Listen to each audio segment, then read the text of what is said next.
It's time for Twig This Week in Google. Jeff has the week off. Joan Donovan sits in for him from dataandsociety.net. Of course, Stacey Higginbotham will be here as well. So will the Changelog. Its triumphant return. Some interesting new tips and tricks from Google. We'll talk about Facebook and Twitter and why I'm leaving them all. It's all coming up next on Twig. Netcasts you love. From people you trust. This is Twig. This is Twig, This Week in Google, episode 470, recorded Wednesday, August 22nd, 2018. Sparkle Vamps. This Week in Google is brought to you by DigitalOcean, the easiest cloud platform to deploy, manage, and scale applications. Over 150,000 businesses rely on DigitalOcean to remove infrastructure friction and deliver industry-leading price performance. Sign up today and receive a free $100 credit at do.co/twig. And by LastPass, secure every password-protected entry point to your business. Join over 33,000 businesses and start managing and securing your company's passwords today. Learn more at lastpass.com/twit. And by Rocket Mortgage by Quicken Loans. Introducing Rate Shield Approval. If you're in the market to buy a home, Rate Shield Approval locks up your rate for up to 90 days while you shop. It's a real game changer. Learn more and get started at rocketmortgage.com/twig. It's time for Twig This Week in Google, the show where we talk about the latest from the Googleverse, which means really anything and everything. Stacey Higginbotham is here from Stacey on IoT. She likes to cover IoT and hardware, but everything else too. Hi, Stacey. Hello, Leo. Good to see you. And Joan Donovan's here from Data and Society. So great to have Boston Joan. In fact, we were talking about you. We were using your name in vain because we were talking about a study that just you guys just put out at Data and Society, and I forgot what it was about. No, there's new studies all the time. Was it? Yeah. Give me a hint. Say it again, Karsten, because Alex Jones. Oh, we were talking about. Oh, yeah. Yeah, and about how. Actually, it was great. It was the article that started off with Rockwell and the Nazis in the '60s, and we were talking about how he knew very well that his story wouldn't really get any traction by itself, but if you could get the mainstream media to pick it up, it would amplify it. No, that is, it's been sort of the bane of my existence for the last year, has been tracking what happened after that Unite the Right rally. There was lots and lots of action from platform companies to remove accounts, especially ones associated with known white supremacists, white nationalists that organized that rally. And overwhelmingly, what we find is that, if platforms don't give them the tools to coordinate, they have a really hard time gaining audience.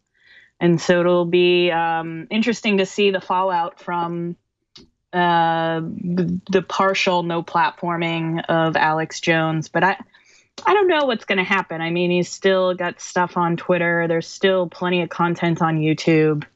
It's really hard, the adage that the internet is forever is still sort of true in this strange way. The internet, if you're a dedicated hunter of information, you probably can find it on the internet. And I think his diehard followers are dedicated hunters of information. Although there are probably plenty who will be like, okay. I do think making it harder to link to inflammatory stuff that he has written or said is probably not a bad thing. And I think the biggest concern that I've had about this for the last year is really about content recommendation systems, right? So how does it end up getting served to people that are looking for information? He's probably got the most content online about Sandy Hook. And so if you're looking for information about what happened, or even searching for information about should I, rent an apartment in that town, you end up being served InfoWars content. So there's recommendation and search is something that we need to think a lot more about as we start to restructure information online. Was it your article that suggested quarantining? Yeah, so that's one of the things that Dana Boyd and I have been looking at for the last year is if we go back into the 60s and 70s and understand what was the major shift in journalism that happened related to coverage of the KKK or the American Nazi Party, which is Rockwell is the head of that. What you see is that media thought a lot about strategies for ensuring that they don't get coverage through violence. And so they would talk about quarantining. Journalists would talk about it, as well as civil rights organizers would talk about quarantining certain extremist ideas or rallies, and so that it doesn't turn into a big public discussion. And what was particular about the KKK at that time was also that they were using really, like with cross burnings and their parades and things, they really wanted to look intimidating. And so they often used fire as part of the imagery of their movement. But part of it was strategic to get front page coverage, and so that they would end up in everybody's, in everybody's view. And so the use of optics we saw directly translate into the organizing of that Unite the Right rally on that Friday night. The tiki torches. Using those torches. Exactly. This is straight from the Norman Lincoln place. Rockwell playbook. Exactly. Wow. And so the notion of optics and how do you get wrong Rockwell. Wrong Rockwell. I can't remember. There's Lincoln in there somewhere. George? George. Yeah. George. It's great. We've forgotten his name. Yeah. Awesome. I know, right? George Lincoln Rockwell. Sorry to remember it. The idea of like spreading content, especially through the images that they want to present about themselves. We're seeing these deep resonances with what we're going through now, where lots of people are using social media. We're spreading images like this. And these images are really about two things. One is recruitment. That is, they want to look really strong and powerful and cool. And then the other thing is about spreading terror and mayhem, right? Making people feel as if they are more powerful. So we are looking at what it might think, we're thinking through how platforms could adopt what we might call strategic amplification, so that when events like this happen, they aren't susceptible to spreading ideologies or the images that these white supremacists really want to share, but rather are doing more responsible and more ethical recommendation. Got it. So turn the cameras off the flaming crosses and back to the counter protesters who might be holding up signs saying, "Hey, we love everybody," or nice people doing nice things. It was always something that bothered me, and way back to my college years, about a certain category of propagandists, and we see them a lot more now. They tend to be on the right, but not always, that do a lot of I'm joking, wink, wink stuff, dog whistling kind of, but in a joking way. I'm just joking. So that if anybody confronts them on their evil rhetoric, their Nazi rhetoric, they just, can't you take a joke? You got no sense of humor. Yeah, and that's we have a report coming out hopefully next month. We're still waiting on some of the editing and whatnot to come back, but it's about the uses of irony in these spaces. So this moment where you'll see tried and true neo-Nazis recruiting on social media platforms, and if they get caught, they move into this space of, it's just parody. Right. I'm being, I'm joking around. You can't take a joke. That's what Something Awful and 4chan and to some degree Reddit. It's a very common trope. Oh, come on, man. Yeah. We're in it for the lulls. Yeah, and that kind of hedging is difficult if you're running a content moderation protocol, right? Because at the same time, you don't want to over moderate content and you want to have room for humor. But we see that ironic hedge is really running cover for getting out of strikes or bans on accounts that are spreading this noxious content. And you'll see there's one very particular meme I'm thinking of right now, which is the Hitler did nothing wrong. And so you'll see this on all of these other spaces, and it's become a joke. And even in some of the subtext of conversations online with other people, they'll make reference to this meme. Maybe they'll substitute not Hitler, but you'll see people tweeting, Alex Jones did nothing wrong. And it's a wink and a nod to this other meme that is, done out of irony and jest, but also useful to the recruitment by some of these white nationalists online. This is why I've just washed my hands of social media. I really tried to fight this for the longest time and say, no, there's good stuff there. Stacey, you've always said, there's real value in it. I hear that a lot from people, despite the pollution, there's something good in there, but I'm just tired of drinking from that stream. There's too much pollution in it. So how do you, this is beyond the issues of white supremacy and the kind of doing it for the lulz aspect of it. This is something that I know women face all the time, just in counteracting sexist language and behavior. Right. So I'm thinking about Joan from a strategic point of view, as a platform, as a media company, because there is a subset. I remember myself in my teen years, because teenagers are all a bunch of jerks. We're like, ha ha ha ha, we're so cutting edge. And so I'm trying to think about how you both recognize that and adapt to it, because that is how some of these people do get sucked in. At some point in time, you or I, not that I joked about Hitler or Nazis, but, you do have a blacker sense of humor, perhaps. And so, I don't know, how do you engage those people or not engage those people and help them not be recruited further in? I don't know. There's a lot of questions there.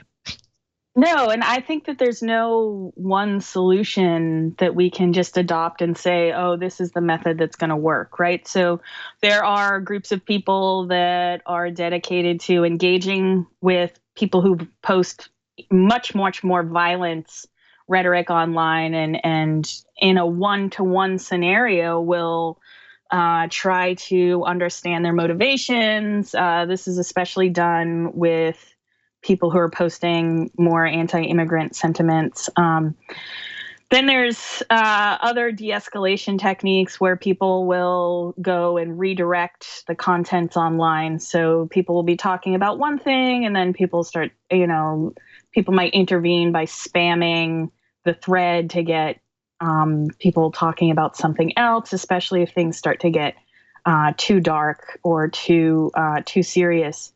But one of the things that I think we've been wholly unprepared for is understanding the relationship across all of these platforms, and where content on something like YouTube is being gamed, but not on YouTube. It's being gamed in off-platform chat rooms or message boards where they're saying, oh, I noticed that YouTube is starting to moderate for the use of X, Y, and Z speech.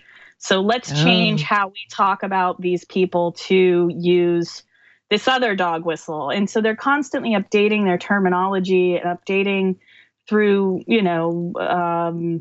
other platforms, ways of getting around the terms of service on much larger platforms that are capable of doing content moderation. But we see that the gaming of systems usually is happening in spaces that have a lot less moderation than YouTube, Facebook, or Twitter. And then Facebook and Twitter and YouTube are really the spaces where these techniques are deployed. Okay. I think it's kind of funny mentioning the gaming of the system, because my daughter, who is she just turned 12. She plays an online game called Star Stables, and they're not allowed to talk about a lot of things as a means to protect kids who are playing it. But it is hilarious how the kids get around it. And this is innocuous. My child is not, being a jerk it's an online. exciting online game where adventures, horses, and mysteries are waiting to be explored. Yes. So, but the point is, I think that's as light as kids trying to get around that so they can kind of make friendships on this game or talk to each other about things that the moderators don't want them to talk about on global chat, all the way to censorship in China. So, I mean, this is just people, but I appreciate, I don't know, Joan, it feels like you've got to be, is it tilting at windmills? I don't know. I'm just like, oh. Yeah. Well, the way that we do our research, I think, is really about bringing to light these different techniques and understanding where design decisions might make a difference, but also understanding where this is a broad social problem, right? And so we don't want to put all the blame on platforms and technology companies, because we do know that there are social networks of real people involved that are doing, they're doing quite a bit of ingenuity to get around these systems. And I think, it speaks to a longer history that we have here, where now we have had the internet in people's homes for long enough now that I'm seeing journalism is tilted towards reporting what's online, and we're seeing less and less reporting about what's happening in meat space. And so it's been interesting to see that shift where the online world is becoming more and more real as we lose less and less of a hold and a grip on what's happening offline. I don't know if it's more real, but it is an easier thing to cover. And you can get, one of the challenges of local journalism is that you can only get however many people care about your local issues to read it, right? And in an era of scale, talking about something online matters to everyone who's online, which is all the possible clicks, right? So I think that is one of the challenges. And I will give you so much money, Joan, if you never say the word meat space again. It is disgusting. It's making me want to be a vegetarian, but I understand what you're saying. It's because I can't in good faith use the word offline anymore. No, I mean, I've got no such cell thing. phone, yeah. my computer. IRC. I was watching TV last night, and there were successive ads, several, that began and end with people looking at their smartphones. And what I realized is it wasn't a coincidence. It's just so much part of the way life is that everybody's always looking at the smartphone, that if you're going to represent it in an advertisement, if you're going to represent people, they're going to be looking at their phone. It had nothing to do with smartphones. It's just, that's what they were doing. So meanwhile, your smartphone is tracking you. We talked about this last week. AP discovered that even when your location history is turned off, if you launch certain apps, Google will keep track of where you are. I got in a little battle yesterday with Steve Gibson, who says, well, they really shouldn't. And it's complicated because there are other settings as well, and Google does kind of hide these settings. But they do warn you when location history is turned off that you still will be sending location to Google anytime you do searches. It says some location data may be saved as part of your activity on other services like search and maps. Actually, that's the new language that Google stuck in there last Friday. Yeah, I was going to say, I haven't ever seen that, and I turn my location off all the time. That's different. So you're turning location off or location history off? I turn location history off, and sometimes I actually, now I don't think I can turn the GPS off unless I go into airplane mode. But I used to be able to turn all of my location off. There used to be a setting that you could turn off location. I wish, I'll be honest, my mom no longer takes her phone with her when she leaves to go places unless how are we going to find her if she does that? So my favorite thing is she brings it to places. If she has an online coupon, she needs to show the store clerk. So then she'll bring her phone. But the rest of the time, she's like, no phone. Well, now Google's being sued by a San Diego man. Activists in Washington are urging the FTC to, and I think this is probably appropriate, investigate whether the company is in breach of its consent decree from 2011. The lawsuit, which was filed on Friday in San Francisco for representing a guy named Napoleon Patasil, argued that Google is violating the California Invasion of Privacy Act and the state's constitutional right to privacy. They're trying to get class action suit on this. Epic, we talked about the Electronic Privacy Information Center that wrote a sternly worded, according to Ars Technica, 3-page letter to the FTC. This is a tricky one because it's clear that Google didn't really want to make it too easy to turn off location. On the other hand, it's not hard. I don't think it's a stretch to say, well, when you use maps and search, it's helpful for Google to save that information so you can find your way back, so that your search is location based.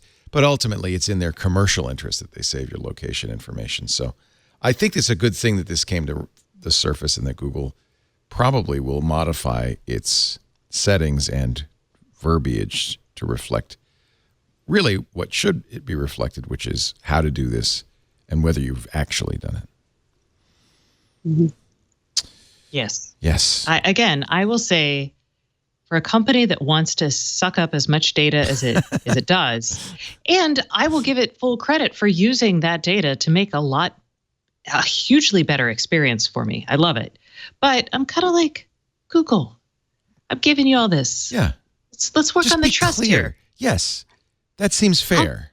I'll give it to you if you say, hey, this is what I'm going to do with it. When you get all cagey with me, I'm like, oh, well, no, I don't know. And here is an example of why you might not want Google to always keep all of the information about where you are. And Google's fighting this, but nevertheless, it's concerning. The FBI investigating a spate of armed robberies across Portland, Maine, made an unprecedented request of Google. This is back in March, but it's coming forward now.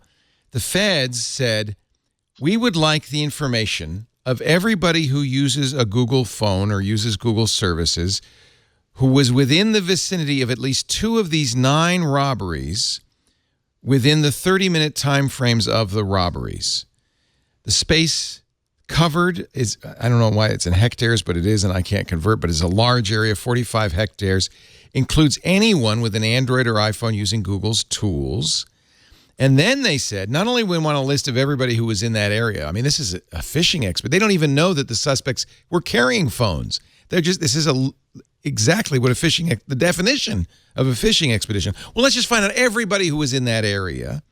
They wanted to know, of those people in that area within that 30-minute time frame, full names, addresses, Google account activity, all affected users' historical locations.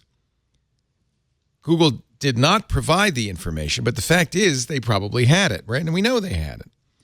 And by the way, this happened in March, and they did find their suspect in the end without Google's assistance. But I think this is extremely concerning. We just had a Supreme Court case on this, and Lord help me. It didn't. I know, and I can fill you in on the details. It didn't, unfortunately, limit it as much as we would have liked. Oh. I thought, and this was all about the guy who'd robbed a number of convenience stores. Yes. And Baltimore? Yeah, somewhere. And they had ended up getting his location history for a long period of time without using only a pen register. And and by the way, I've been corrected, at least in the state of California, a pen register does now require a warrant. So And I'm sure this request of Google required a warrant of the FBI. That's the sad thing, is I think the court approved it. In any event, the real concern was about these warrantless location searches. And the Supreme Court decision essentially said what they did wrong in that case was they collected too much information, that they were getting days of information. But the opinion implied that a day or two would be fine. It's the days of information that exposed all sorts of other information about the suspect, and that was a violation of his rights. So it did not in any way really limit, in fact, didn't limit this specific kind of search, because all they're saying is we just want 30 minutes. So what would be interesting, perhaps, is if in this fishing expedition, if like I knew I happened to be there and I was at some sort of dicey location, maybe I was at a Planned Parenthood getting an abortion, or I was at a sex shop or something like that, I could, countersue. I could argue that, this is violating my privacy. I don't know. I mean, but it would be tough because you'd have to have known about it. That's part of the problem. The ACLU said it's unlikely the average user of Google services would know such government searches were even possible. And another attorney said the warrant amounts to a completely indiscriminate search of a large group of people. This is from an article in Forbes. Even though they limited the search to users who'd been at the two of the locations within certain time frames, that is a general search. It is prohibited under the Constitution. And it should be. I mean, that is. You can't rummage around in people's stuff hoping to find illegal material. You have to have probable cause. I wonder, though, if there is a way that they could have gotten this kind of data by purchasing data from these companies, right? If you want people. Well, that's that pen register thing. So I had a law enforcement guy in a couple of days ago. He said, I think you misunderstand, at least in California, how pen registers are handled. They are not warrantless searches. So I had for a long, and they were until like a few years ago, and that's where I was confused. That the law changed in California. I don't know where else. A few years ago, that you couldn't just ask the phone company for location information. You had to get a warrant to do that. Mm-hmm. So, but nevertheless, show that we should have some kind of system of transparency and auditing where these companies have to, either every 6 months or every year disclose when and how they have shared your data with others, be it law enforcement or whatever companies they've sold your data to. I've looked at, in Facebook and on Twitter now, you can look at the ads that are targeted to you and find out why they're targeted to you and what specific metadata categories they were using to find you. But to me, a system like this, if it is going to go through and there's going to be little we can do to stop these companies from sharing data between other institutions, organizations, selling it, that there should be a system, at least in the very, very least, where there's disclosure of when, where, why, and how, and what data was shared. The FBI agent, in justifying the need for the warrant, wrote, quote, "It would identify which cellular devices were near two or more of the locations where the robberies occurred at the date and time the robberies occurred, and may assist law enforcement in determining which persons were present or involved with the robberies under investigation."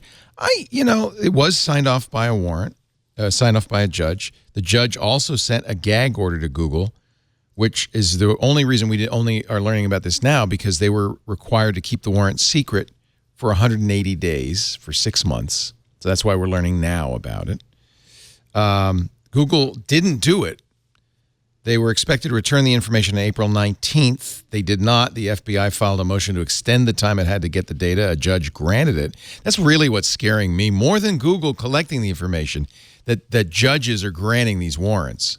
And I think it's not the end of it. Now that law enforcement knows that treasure trove of information exists, they're going to go after it more and more. And you can get judges to, there are crazy judges. I live in Texas where we elect our judges. So we have those who are often politicized. They're like, yes, I will give all those crazy data, especially on those illegals and crazy. Well, but I've had debates with normal, completely reasonable people who say, no, if you can help law enforcement, Google should, Apple should. You can help law enforcement. It's hard to explain to them. Not in this way. Well, it's hard to explain to people why this is a bad thing. In the case of the encrypted iPhone and the San Bernardino issue, it's hard to explain to people that, but if you give the government a backdoor, then the risk of others, hackers and bad guys getting access through that backdoor is very high. Have they not read their history? I just don't understand. But here's what there isn't any history of. There's never been a data collection device as good as this. No. These smartphones are a law enforcement officer's dream come true. And this is where we're going to really face a battle, I think, going forward, between people say, but we want to give police every weapon possible to fight crime, and it turns out that everybody's carrying a surveillance device all the time. So why wouldn't you give police access to that? And this is not the end of this. This is going to be now Google, to their credit, and I want to point this out as well. Denied. They denied 4 motions. Eventually, the feds gave up. Well, so is there, what would be an interesting app is something that would generate false information about where someone is. So services that you would run, maybe they're VPNs that you run your data through that send basically fake data. Is that even technically possible? Sure. But here's my real point. Criminals, like good criminals, there's a lot of stupid criminals. This stuff only works on stupid criminals. Smart criminals are not going to carry. They're going to carry burner phones that don't identify them. They're not going to carry. I'm not going to carry my iPhone into my robbery. They're going to learn how to obfuscate their data. If tools like that exist, Stacey, they're going to use them. The rest of us are going to say, well, I have nothing to hide. And we're the ones who are vulnerable, not the criminals. The criminals are going to get away with it. It's normal people who are going to get screwed. And frankly, if you get a government that is willing to use this against its populace, and we're seeing this more and more all over the world, in Turkey and China and all over the world, I really fear for the future. I feel like we're already living in it. That's why I killed my Twitter, Facebook, Instagram account today. Your Twitter, Facebook, and Instagram account are not the culprits here. The culprits are things like... You can't have my phone. Okay. You can't have my phone. I mean, as much as I may mock my mother, it's kind of putting my head in the sand, isn't it? I'm an ostrich. Mom, you have a point. So, okay. I'm taking my phone. I'm just not tweeting about it. But where does the intervention need to happen, right? Is the intervention that the apps are collecting all this data, and so the infrastructure is built in such a way that you can't run appropriate, search without knowing where people are located? That's definitely like true for maps. But I'm like, where would, if we were to try to tackle this issue or to harness it in some way, is the idea to change the hardware in the phone, or to make the operating system easier for users to customize so that they can turn off geolocation? So your carrier to whenever you ping so your phone to work has to ping a cell tower, and that cell tower has a physical location based on where you are because of physics. Basically, it has to send data packets over the air, and they can only go so far. So your cell company, so the company who's handling the phone call, they know where you are every minute. They know exactly where you are, and that's. So, and then there's other layers. I mean, so the cell guys know where you are. There have been rules about how they can use that data. Those rules are somewhat in flux now. On the Google and those sides, those guys also, they were like, oh, that's beautiful data. I must have that data. So they built services that make it compelling for you to give it to them. And they built these services so you will use their platforms. It's not, it sounds nefarious when I say it, but it's not nefarious. They are offering a vital service, but in return, they're taking that data and trying to glean insights from it.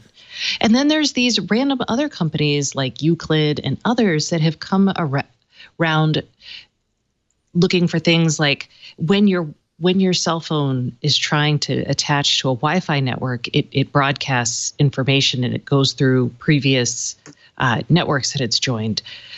It kind of creates a fingerprint that says, hey, this is this person. They don't know that I'm Stacey Higginbotham necessarily, but they know that they have seen this phone before. And so there's companies that do that without your consent, without anything. So there's many layers to this at an infrastructure perspective. I just want to point out, thank you, Prawn, in the chat room, to prove my point that if you're a crook, you know about this and you avoid this guy, they called him the Governor. He's 76. He's the oldest Hatton Garden burglar. he traveled to the burglary, the $14 million jewel heist, on a bus, but he didn't use his own senior Oyster pass to travel on the bus. He used somebody else's. So just even this guy knows, don't use your own transit card to get on the bus if you're going to rob. If you're going to do a jewel heist, right? If you're going to escape from the law and run, you should not. You should swap out your toll tags with somebody else's. That's another one. Those toll tags, man, they know exactly when you're crossing the bridge, when you're crossing the. So the guy who eventually got caught for these main robberies, it's kind of interesting. They caught him because they found footprints on the snow at the crime scenes, and he had lost his shoe. And they found the shoe, and they took DNA samples, and they matched his DNA samples. But they also had Easy Pass toll records for his work truck, historical cell phone location. He ended up pleading guilty, but his attorney said, hey, if he had gone to trial, if he hadn't pled guilty, and we'd gone to trial, we would have brought up this overbroad warrant, and we think we could have. It would have helped us win the case. So there's a blowback to something like this. When an investigation violates the Constitution, the evidence can't be used at trial, which often results in dismissals of the charges. So maybe the FBI ought to think twice about some of these overreaching warrants.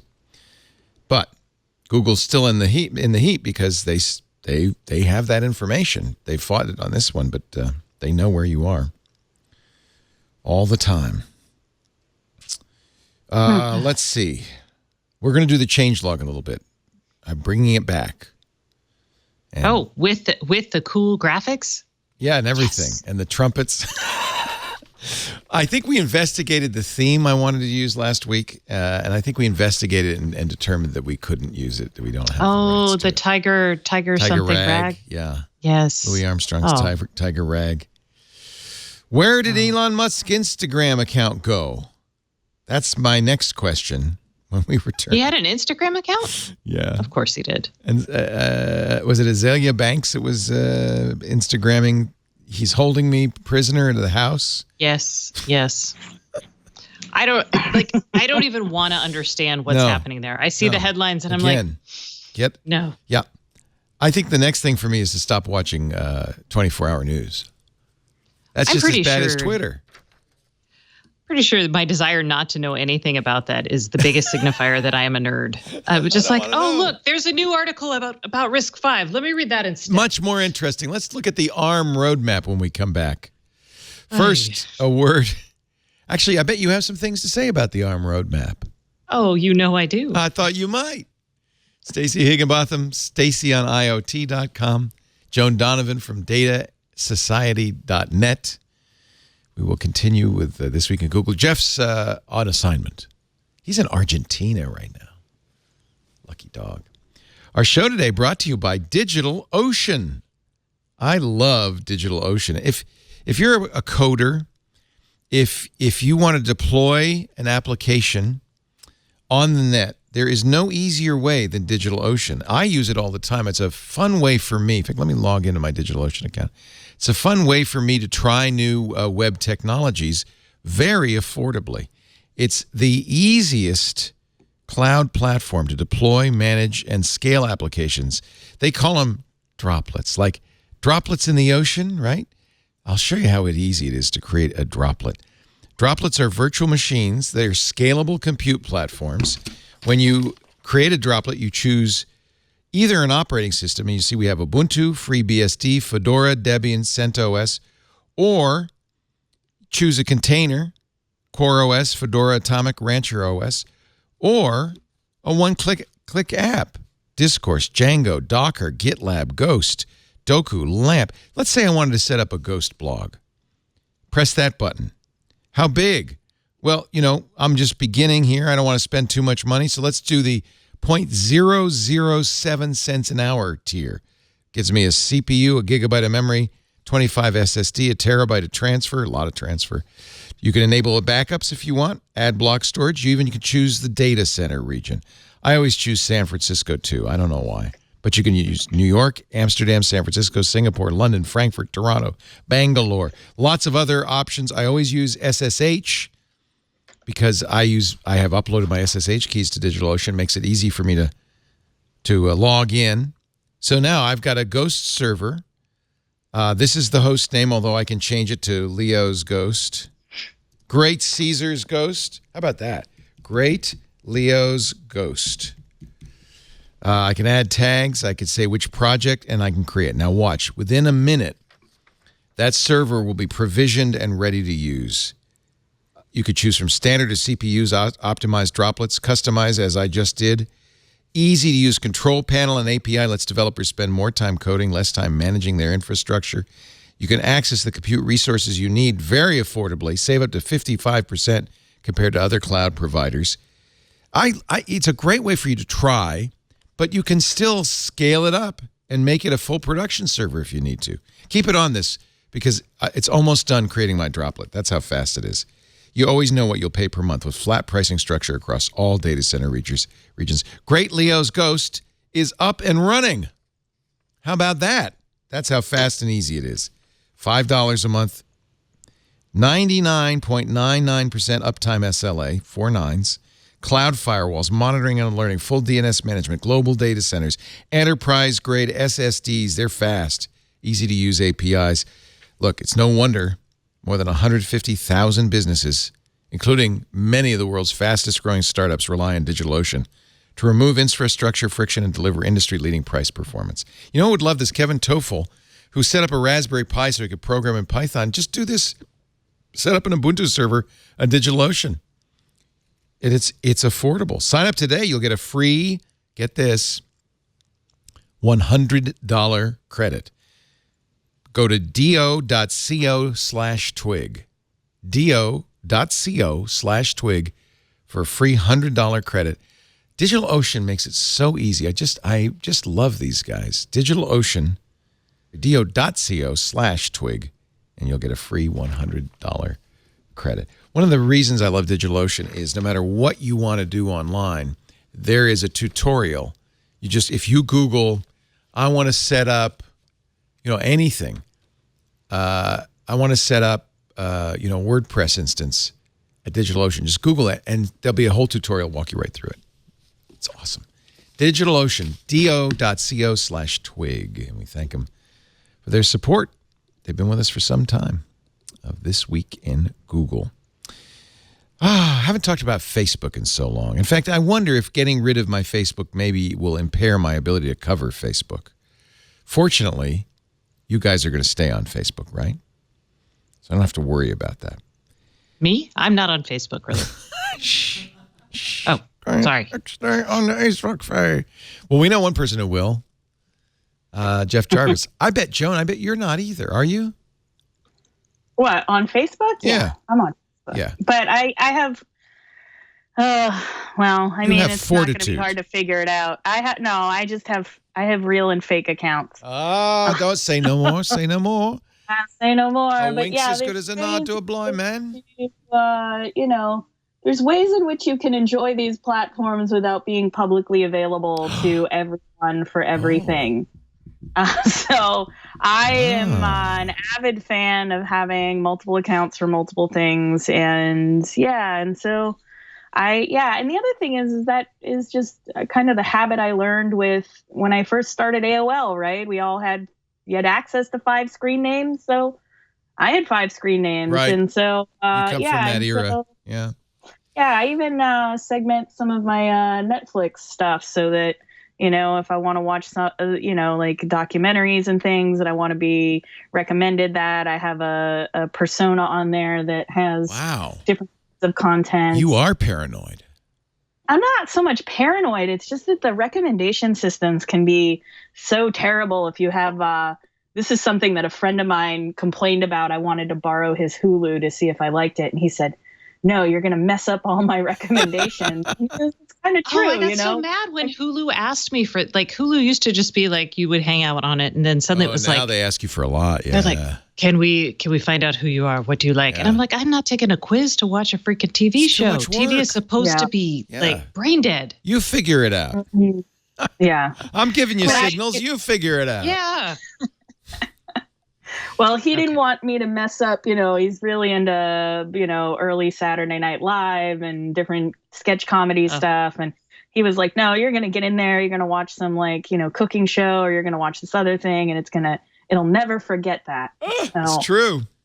And so you should have a guest mode. Oh, no, they don't want you to do that because they don't want you to share the password. Yeah. I'm in favor of a delete button, right? There should be a way to hit reset on some of these where, you're able to just start again. It used to be that you could erase your history and your cookies and you get, a fresh install or something and you could start over. But a lot of these apps, they just retain. And it's unfortunate because they're like, man, some of my things have like me down this weird rabbit hole. And I'm like, okay, granted, I did watch that once when I was recovering from like wisdom teeth surgery. But this is not who I am. Please stop giving me this. Yeah. But you can blame every James Franco recommendation I get on, a sick day out of the office. I watched Twilight, y'all. And let me tell you. Okay. Yeah, you did. We are done. I mean, I was like, I got to see what the Sparkle Vamps are about. And I saw it and I was like, oh yeah, I'd watch the heck out of these if I were drunk. But I really don't want that forever influencing my choices, Well, even though I have two computers, one that I use at home, one that I use for work stuff, because of the nature of what I research and because I can't just sign out of all of my accounts on my work computer, my Amazon and my YouTube are perpetually infected with nonsense. And so I cannot hand my phone to a young person who's like, let me watch, videos on YouTube. I'm like, nope, because I don't know what you're going to get recommended. So, I have learned my lesson, but there's really no way to stop, at least as far as I can tell, those two apps from like really, bunching all of your interests and keeping with the recommendations. Come to think of it, this is really true. I am actually reluctant to watch stuff on Netflix. I actually, it's like my mom is watching. Dodgy stuff? Yeah. It's like, I better not watch that because... They need an incognito mode? It's going to then pop up.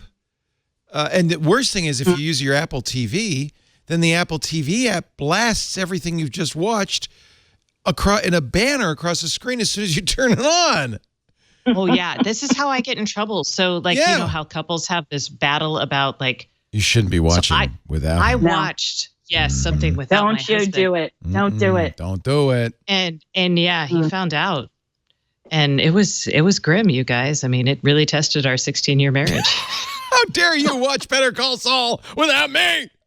Yeah, no. But it's true. And now with Chromecasting, so my daughter is constantly checking on my phone, just to see stuff like what you were saying, Joan. And 90% of my videos are corgis and, weird gadgets. So we're fine. But I can totally see that someone in your position would be like, I don't need you. I mean, Joan has to watch InfoWars. Right. Yeah. Yeah. I do. Yeah. And that is just not even the worst of it. But what's been really hard, I think, is something that is sort of tests the boundaries with my wife is I will order a bunch of stuff related to history and, books online about neo-Nazis and white supremacists. And then it starts to, our Amazon starts to have this particular flavor to it in the recommendations. And she's like, do not do this on our home account. Yeah, I don't share. Lisa and I will not share Amazon accounts for that reason. But the thing is, the Prime. You don't want to pay twice for shipping. Oh, that's a good point. Oh, that's a good point. It's like if they're going to ship it. No, because you could have your own account and be in a family with your wife. So you could just Because my husband and I don't share accounts, but he's part of our family, so he gets it. He has his own account, but he's also part of, Oh, that's cool.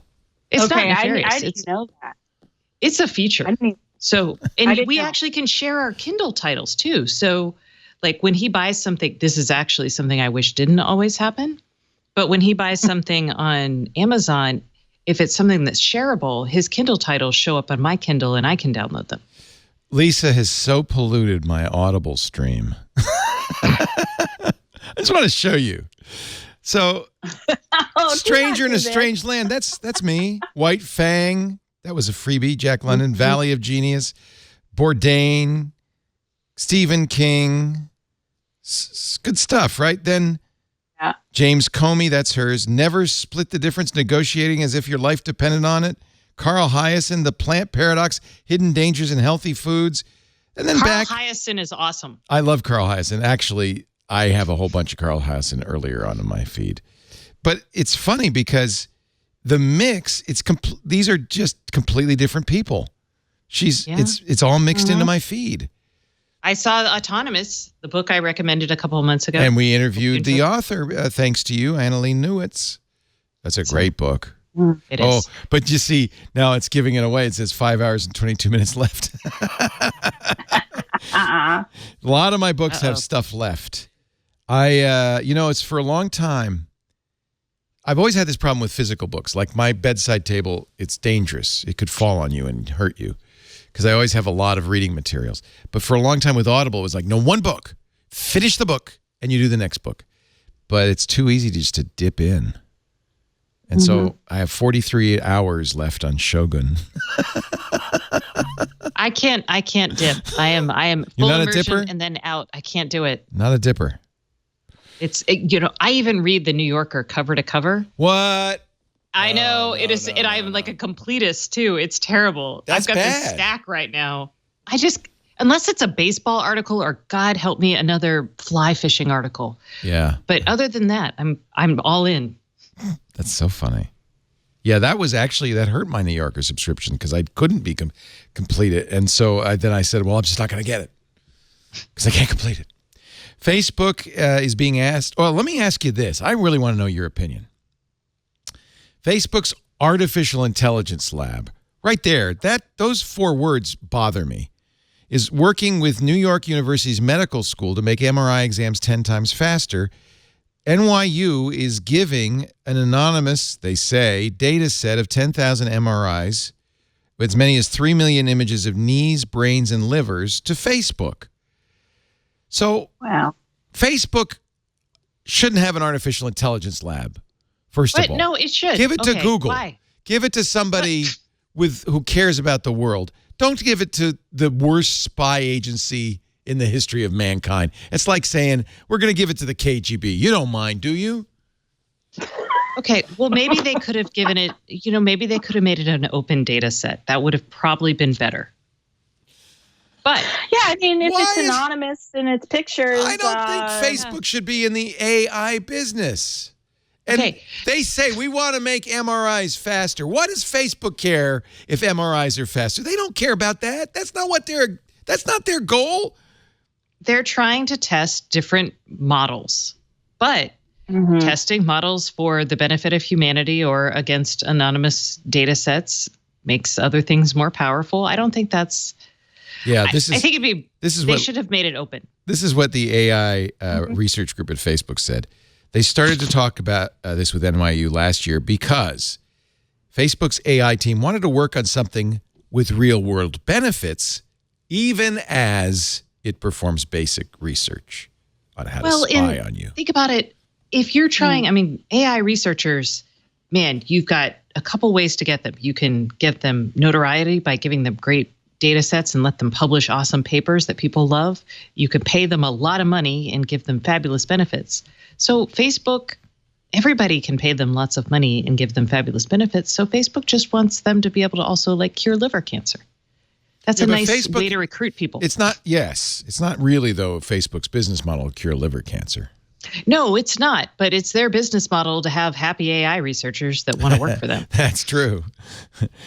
But I don't There's know. also a big division. I don't know how big it is. I'll take that back. As a sociologist, I shouldn't be making estimates about size. But within Microsoft, there's a research division related to AI and genetics and machine learning. And so I can see that part of this is probably related to a tax write-off that has to do with developing, this kind of good for the world data.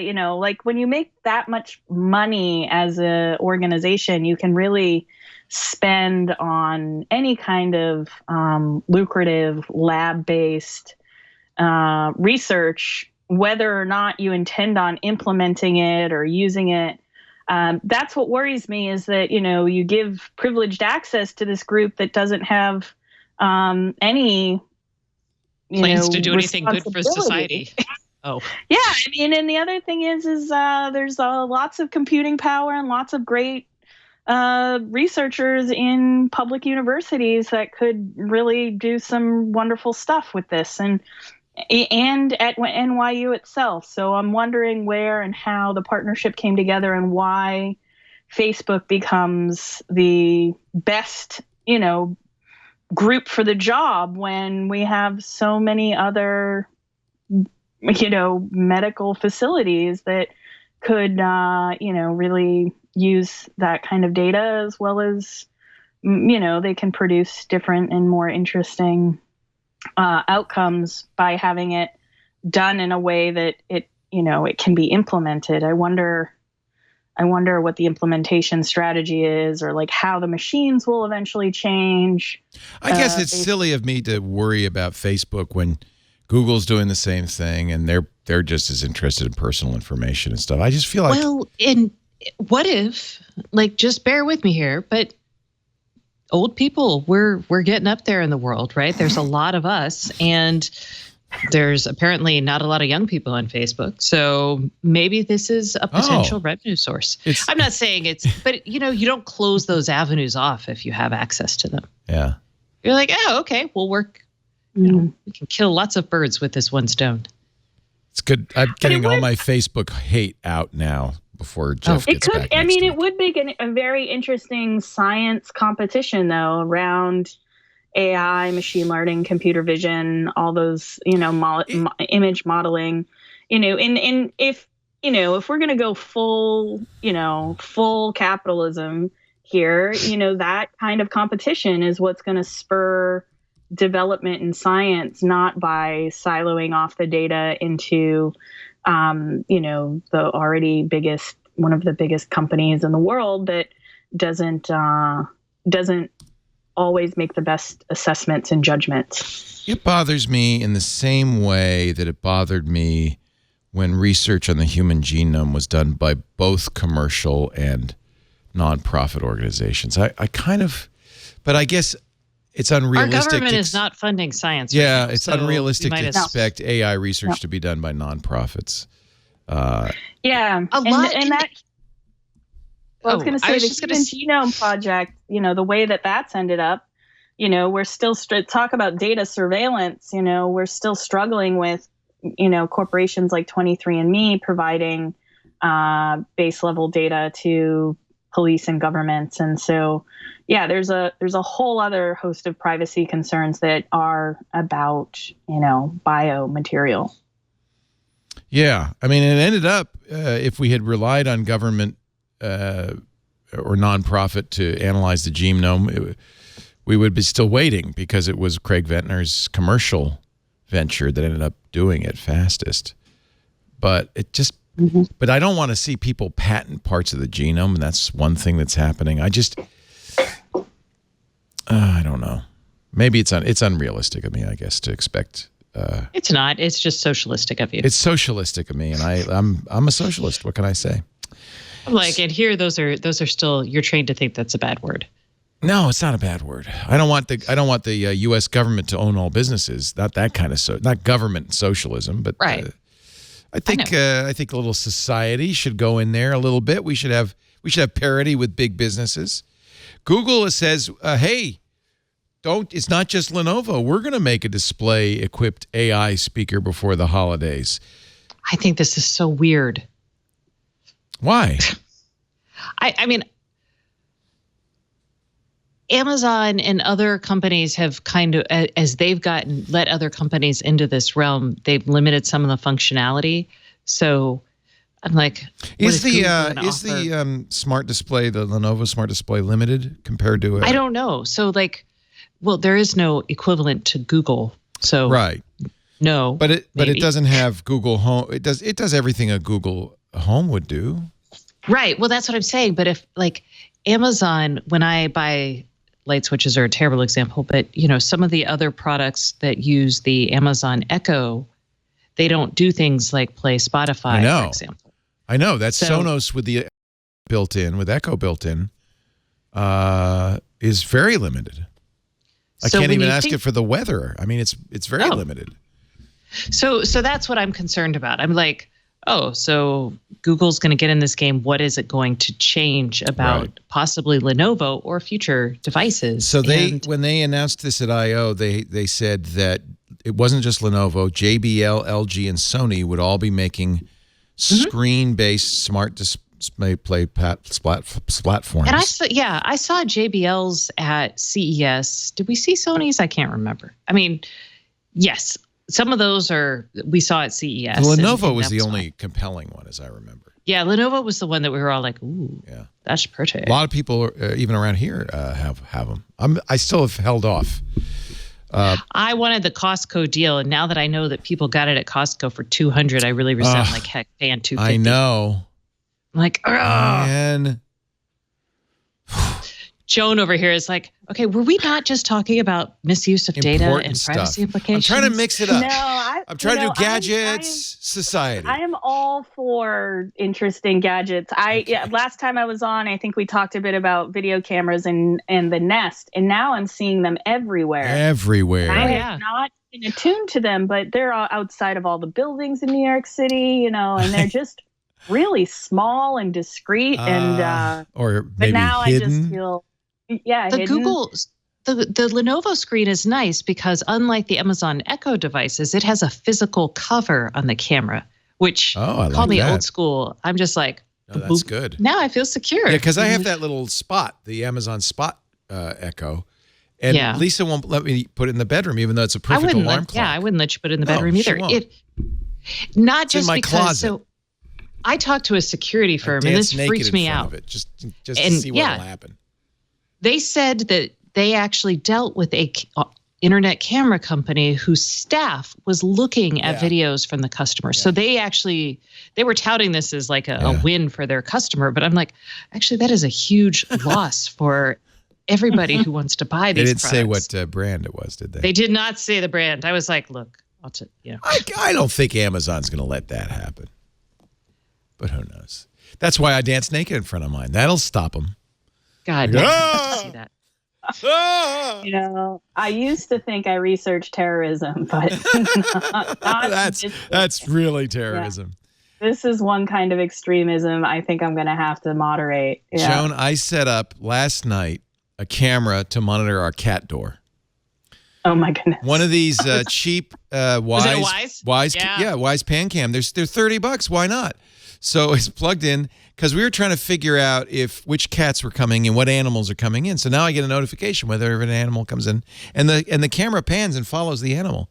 But then about midnight, I should show you, one of our cats discovered it and ate it. She can't beat it. Pan cams are bad for cats. Yeah, because the pan cams go zzz, zzz, zzz. Yeah, they zzz and move. So I'm like, Is this a new kind of mouse? What is this? What is this in the house? Here, I don't know if you could see this, but the cat found it, and it went dark. Did you see that? Let me do that again. Let me do that again. Yeah. The cat found it. Midnight.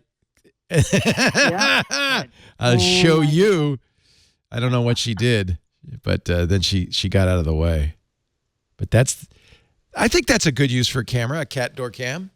We've put our Wise camera in front of the fish tank when we travel so we could see if any fish die. See?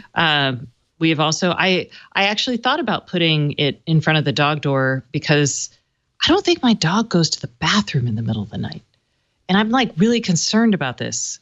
So these are the sort of neurotic things I have. I know. Wait a minute. Let me get this straight. Do you want your dog to go to the bathroom in the middle of the night or not? Well, like, I don't think she goes to the bathroom after like 6 o'clock at night until like 7 the next morning. You know what? Neither do I. I think that's completely reasonable. I don't want to know this much about your bathroom habits, but I feel it's weird for my dog. I don't know. It's nighttime. The dog goes to sleep, wakes up in the morning, like any normal dog, goes outside. Seems reasonable. Mm-hmm. Anyway, but now you know, right? Well, yeah, this is the plan. I'm like, oh, okay. That's what happens, Joan, when these cameras are so cheap, which they are now. $20 for the static camera. Well, there's no reason not to have them everywhere. Well, I told someone, to put it in their garage because they were like, I need an open close garage door sensor. I was like, actually, $20. Just pop that sucker in there. If it's bright in there, your door's open. I don't know. I'm looking at the screens on these smart speakers, and I'm just like, why don't you just plug a speaker into your old iPad, and here you go. So some people do their, you can use your, it's the Kindle Fire tablets as an Echo Show, basically. So that is something that can happen. You can have this Lenovo. You can have it. You can have it monitor any of the cameras too. So it's like a multi-camera interface. And you can. It's funny because it's like Leo doesn't want to be on Facebook because he's afraid of other people watching him, and now he's like, I can watch myself five different ways. I am not afraid of other people watching. In front of his spot cam. The decision not to be on social media is not because they're spying on me, because I just don't want to participate. Okay. That's separate because it makes me feel bad. I don't like the content. It makes me feel bad. Actually, that's all I need to say. It makes me feel bad. So I don't want, it's just bad. I notice I feel much happier when I'm not looking at that crap. Even Instagram of late.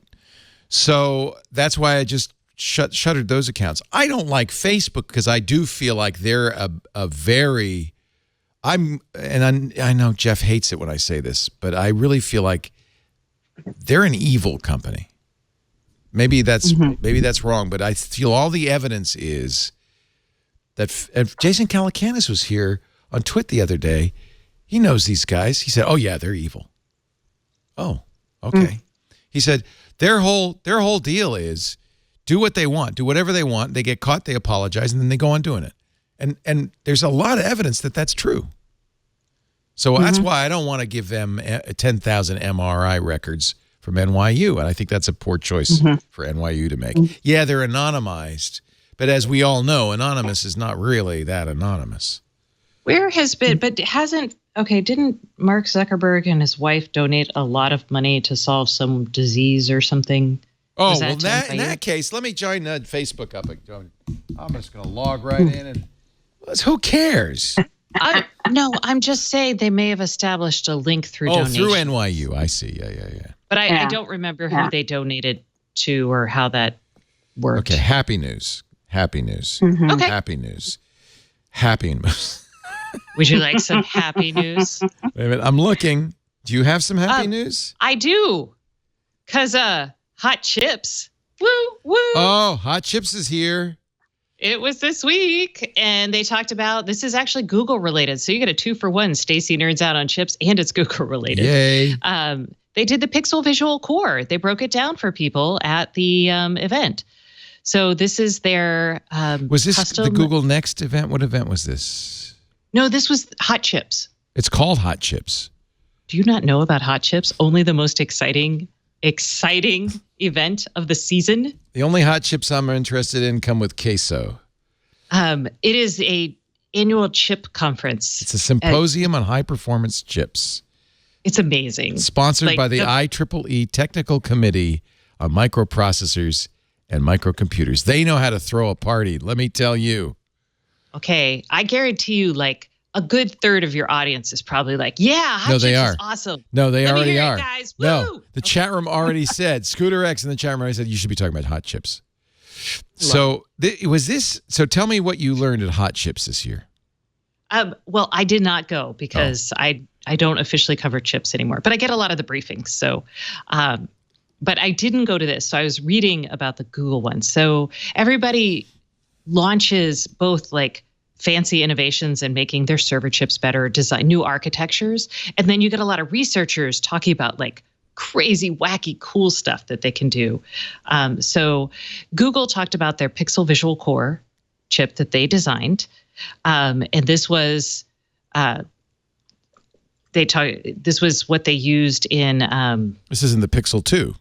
Yes. I was like, the phone I'm currently this one using. I'm holding up this here. guy. This guy. This is what makes this crappy little lens, single lens camera looks better than any other camera phone on the market. Yeah. So they did this whole talk about how they decided, everyone's like, oh, use a dedicated chip. They were like, oh, CPUs didn't work, GPUs didn't work. So we designed our own ASIC. And they baked the algorithms that they wanted to use in, but that's really hard because algorithms change all the time.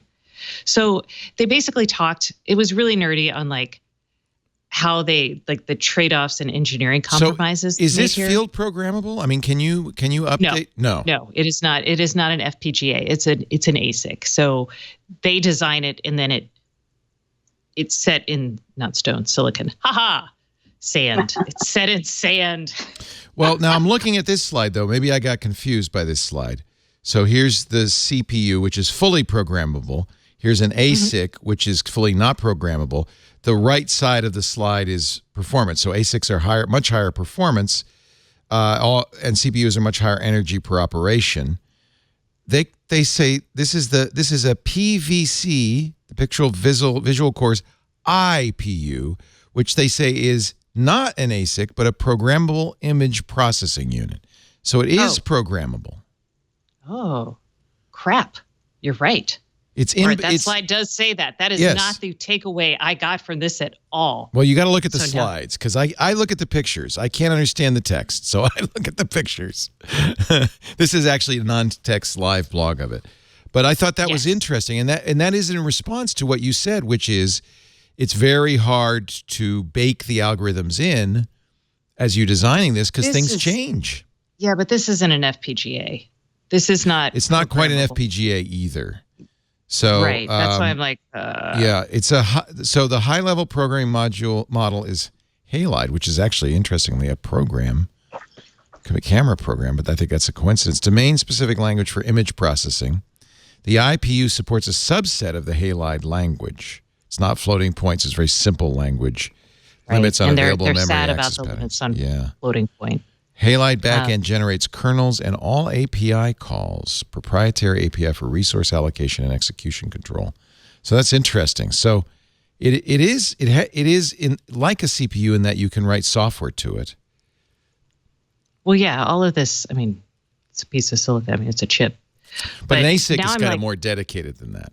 Right? It is, but you do write. I mean, you write software for it. You could write glue code around it, I guess. But it's a done deal. Well, now I need to call Google and talk to them. All right. Well, we won't. Most try to ASICs do stencil operations. The value of a pixel is a function of a pixel, and the pixels are routed. Computers over a pixel range to calculate a new pixel requires a lot of data. See, this is why I don't read the text. Let me look at the pictures.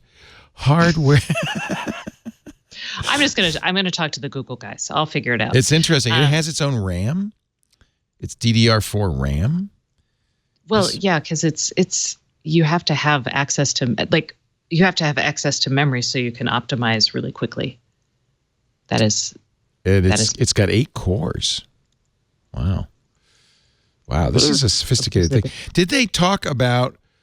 Because one of the things we knew about the Pixel Visual Core, actually we didn't know about it. They didn't tell us until after they started selling the phone. And it wasn't even enabled at first. You suspected they were doing something, yes. But yeah, yes, it wasn't enabled, and now I guess it is.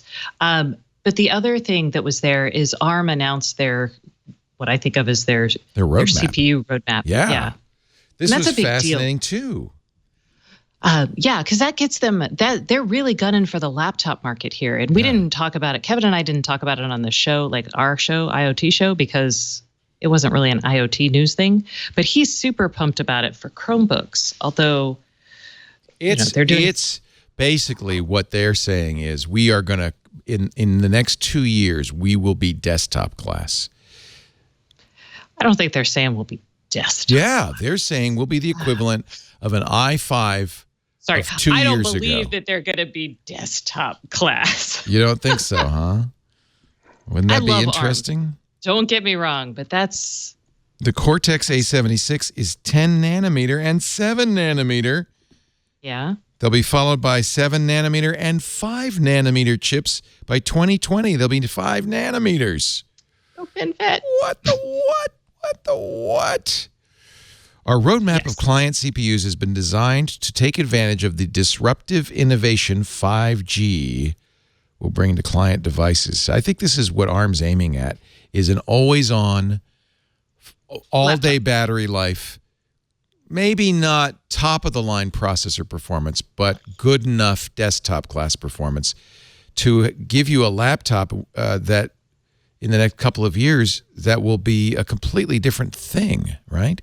They say to break through the dominance of x86, aka Intel and AMD, and gain substantial market share in Windows laptops and Chromebooks over the next 5 years. Right. That's why when you say desktop, I think of like higher end gaming computing machines. No. And I'm like, they're not going to get you there. They're going to get you to laptop performance. Okay, laptop's good though. I have an ARM-based Windows laptop, the HP NVX 2, and it's unusably slow. It's an 835 based, and it's not. You can use it. I shouldn't say unusable. It's just you've got to have patience. But if they could get that, and this is what they say, next year they'll get that to the equivalent of a 2013 i5. That's fine, especially if you have all-day battery life. When's 5G happening? I ask you this every week. Goodness, who knows? It's already happened, Leo. What, did you blink and miss it? I missed it. The smartphone should be out next year, 2019. Smartphones that are capable of using 5G. I can't remember. I think some of them are going to be, no, the phones actually will be out. Modules will be out first, phones later. Yeah, we have a Moto X phone that they say they'll have a 5G Moto mod for in a year, right? But will the carriers be there? The carriers plan to be there in some markets with actual 5G. Yes. Wow. Yes, they will.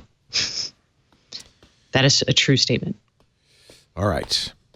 One more story, and then we'll take a break. And the changelog, because there are a few things that Google has announced, and I know you're interested. Was there anything else from Hot Chips you were excited about besides the ARM roadmap and the Pixel Core? No. Microsoft showed off their Sopra stuff again, which I was kind of. Their what stuff? Their IoT security stuff. We've talked about it in the past. They keep talking about it like it's a new thing, and I'm like, Microsoft, what are you doing? They still talk about HoloLens like it's a new thing. Oh, HoloLens was nice. I want to take a little break. If you are using passwords that you generate in your head, or worse, using the same password over and over, you need to know about the best password manager ever made, LastPass. And if you're a business that trusts employees with passwords, you really need to know about the best password manager ever made, LastPass. According to a survey, 32% of employees share passwords with others. In our case, it was one employee, an engineering manager, who shared all the passwords with others on an open public website. That's when we immediately installed LastPass Enterprise. It has saved our bacon more times than I can even think. It makes it convenient to share passwords without sharing the keys to the kingdom. In fact, I can share a password, say, to our QuickBooks, to our bookkeeping, and the person who gets it doesn't even get the password. They just get the ability to log in until I revoke it at any time. So if an employee leaves or doesn't need access, I can take it away. In fact, you can configure over 100 policies, access security reports, create shared folders. We have, for instance, an ops folder that our DevOps team has access to, but nobody else does. You could set master password requirements so that they have to, they can't use ChangeMe123 as their password for the LastPass. We require two-factor. That's nice, too. In fact, LastPass has its own authenticator app, which makes it really easy. A verification button pops up on an employee's phone when they try to log in to say, hey, are you? Make sure they're the only ones with access to their accounts. We give as a benefit of employee, everybody who works here not only uses the LastPass Enterprise, of course, at work, but they get their own LastPass Personal for home. So that's nice, too. Even if credentials might be compromised through phishing attacks or malware, having two-factor on keeps outsiders out. LastPass's password generator makes it easy to use or create unique random passwords your employees don't have to remember or write down. And if you use Microsoft Active Directory, here's a great benefit. You can use it to log on to your LastPass. So now they really only have one password to remember to get into everything. Data is encrypted and decrypted at the device level. Data stored in the vault is kept secret even from LastPass. They don't have access to it either. And I know that's true because Steve Gibson has seen the code and he's given it his seal of approval. From easy onboarding to password autofill, LastPass makes it easy for businesses to take control of passwords and reduce the threat of breach. I know that as a individual, you're using it by now, right? But get it for your work too. LastPass Premium for personal use, LastPass Families for the entire family. That's what we use at home. LastPass Teams for teams of 50 or fewer. There are so many great features. The LastPass Families has an emergency access feature where you can designate. I designate my wife. If something should happen to me, she would get access to the password vault. So you hear so many stories about people who pass away and their next of kin have no access to the bank accounts, anything. Makes it very difficult to resolve your estate. So I actually gave access to my daughter and Lisa, but they don't have access to my passwords yet. If something should happen to me, they request it. LastPass checks with me. If I don't respond, and I set it so if I don't respond within a week, but you can set the time frame, then they pass along the keys so that Lisa can get in there and settle my accounts. I don't really need a death love this. certificate? No, no. It's a dead man switch, which I think is better, frankly. But I think that really works well because I could say, well, I have a month or I have a week or I have a day to respond. And they email. And if she doesn't get access unless I just don't respond. So I think that's a really good way to do it. And you would only do it with somebody you really trust. Obviously, your attorney or your family members, that kind of thing. So if the government picks you up and takes you away, but you're still alive, she might then want access to my accounts, right? Exactly. Right? Yeah. I'm like, all right. He's not dead yet. but he's not available. But he's not around. And I just want to watch Netflix. More than 13 million people, including me, for the last 10. LastPass is 10 years old this July. It's the first program I install on any new device. I installed Chrome and then I installed LastPass. You got to have it. The number one most preferred password manager, 13 million individual users, 33,000 business users. LastPass.com/twit. It really is very, very important. LastPass.com/twit. Facebook. Okay, Joan, I want to know what you think about this. Facebook, back to Facebook, is rating the trustworthiness of its users. They say on a scale from 0 to 1, but that could just as well be 0 to 100, right? It doesn't really matter what the scale is. So they're assessing your reputation as part of an effort against fake news. So what Facebook says it'll do is look at the stories you post, and if they're true, you will get a higher rating. I don't know where they're getting these kinds of recommendations from, right? Because I could post only things that are satirical and be the funniest person in someone's feed because I post things and my comments are, look at this, it's ridiculous, right? And then so it's just, to me, it seems like there's all these moments around, thinking about how fake news is going to be used going into the midterms or the 2020s. And so, but in this instance, right, pinning it on users, right, as if the users are the ones that are responsible for vetting all of the content and then only posting what is absolutely true. It just seems like another way that they're shifting responsibility for the system that they've built, right? We'll solve it with code. That's their attitude. We'll solve it with code.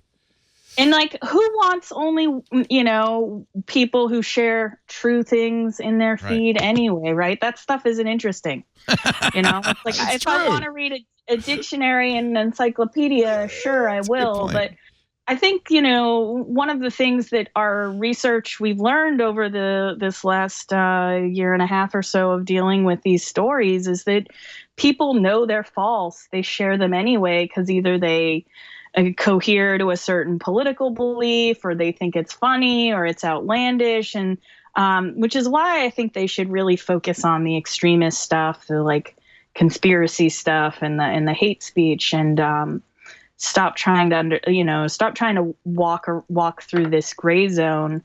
And I wonder too, is this really only for people that are influencers, or is it about like people who have pages? I mean, we all have they limit the amount of friends you can have. You can only have 5,000 friends. And so that's not a ton of impact per individual user.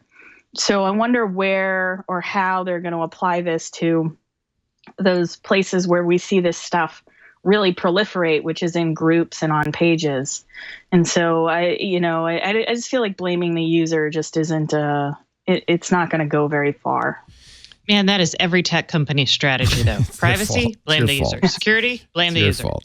You ought to have known better. So the Washington Post interviewed Tessa Lyons, who they identify as the product manager who is in charge of fighting misinformation. And as she says, this came about because they had this reporting system, right, where as you're reading a post, this started a couple of years ago, there was a tab in the upper right hand corner that said, is this problematic content?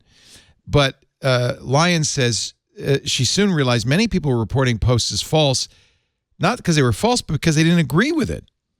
And so then they had to step back and say, okay, now we got to figure out who we're getting this signal from and whether we can trust them when they say it's false. So they're trying to assess whether the people who are flagging posts as false are themselves trustworthy. Instead of just looking to see if so the idea is they don't want they don't want to have to get as many articles that they then have to look at.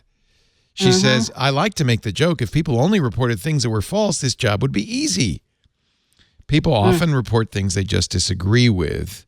So now that's why they're giving you a trust score, so that if you're trustworthy and you say it's false, they're going to take a look at it.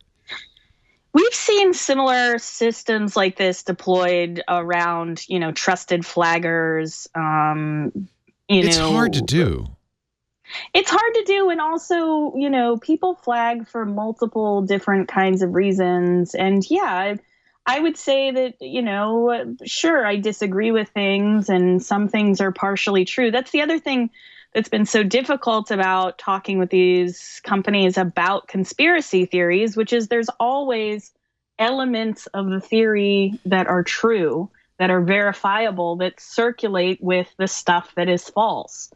And it's sort of like decoding, it's like living in the X-Files in some instances where we're like, yeah, there are clues and there are things that we can point to and say, yeah, this thing happened, but maybe the Greys didn't land specifically in New Hampshire. So, it's hard to understand why the user then would become the thing that they want to assess, other than to say that what it'll help them do is downrank certain people's content, so that everybody's Uncle Larry, who every family already knows is untrustable, is then seen as untrustable by the algorithm, and therefore their content doesn't get seen or shared beyond their own page. And it's so I think like a self-driving car. Yeah. It would be so much easier if there just weren't any humans around. Yeah, and that's the thing is they depend so much. You have to understand, these systems are really like they're like libraries without books, right? They're just shelves for things. That's what they've built, is infrastructure. Right. And so without the users putting things on the shelves and sharing them and renting them out, there's nothing there, it's a ghost right? town. Yeah. Yeah. That's a very good analogy. I get that. Yeah. Yeah. And so ultimately they need to have, some measure of good patronage, but, rating every single user based on what they flag, ultimately I think that they're one of the things that I think we're going to see over the next 10 years is that we're going to see less and less user generated content on these platforms, and more, you're allowed to circulate things that have been verified and vetted, which will then open up new markets for things, right? You'll see people turning. You could see the temptation if you built this library with just shelves. The first thing you're going to want is come on in, everybody, and just fill it up. Yeah. We don't care what you put in there. Just put it in there. And I think it's not unreasonable, if I put myself in Mark Zuckerberg's shoes, to say, well, put everything in there, and it's up to the user to figure out if it's good or bad. That's not our job. But then you get all this heat on you because your system inadvertently allowed all sorts of bad things to happen. I don't know what it is, but so now they're saying, we want to police what's on the shelves, but you can't. It's hard to retroactively do that. Yeah, and that's where I think also the pace of technology is an interesting question, which is that we moved so quickly from being able to upload one picture, one song, one 10-second video to just, full-blown streaming HD content from people's bedroom. And in that massive technological change, there was very little regulation. There was very little foresight. There was very little, they just turn on the faucet. Yeah. Said, come on. And so now everyone isn't just, their own printing press. They're their own, author. And it's really hard because people now have shifted into thinking of themselves as, citizen journalists and documentarians. How dare they? Professional musicians. And so everybody feels a right to the internet, and they feel a right to broadcast, and they feel a right to amplification. But the downstream effects of that on democracy, for instance, are, that's what we're seeing here, is that when everybody can do political advertising, then it becomes really hard to assess what the issues are and who to trust. This is a really interesting conundrum. Yeah. No, you should get into research, Leo. There's plenty to do. I feel that I fear that any solution that you apply to this is going to have a worse outcome than the problem itself. I don't know, because I still really like the internet. There's still things that are useful on web pages, and like even just the ability to be able to talk to you and Stacey today. I mean, these are all positive, I think, outcomes of like having access to these technologies. But there has to be a better governance model. There has to be some management. There has to be, and we can't reduce it all to technology. No, I don't deny the value of it. It's certainly worth saving. But as soon as you say there has to be some governance, that's very difficult to do.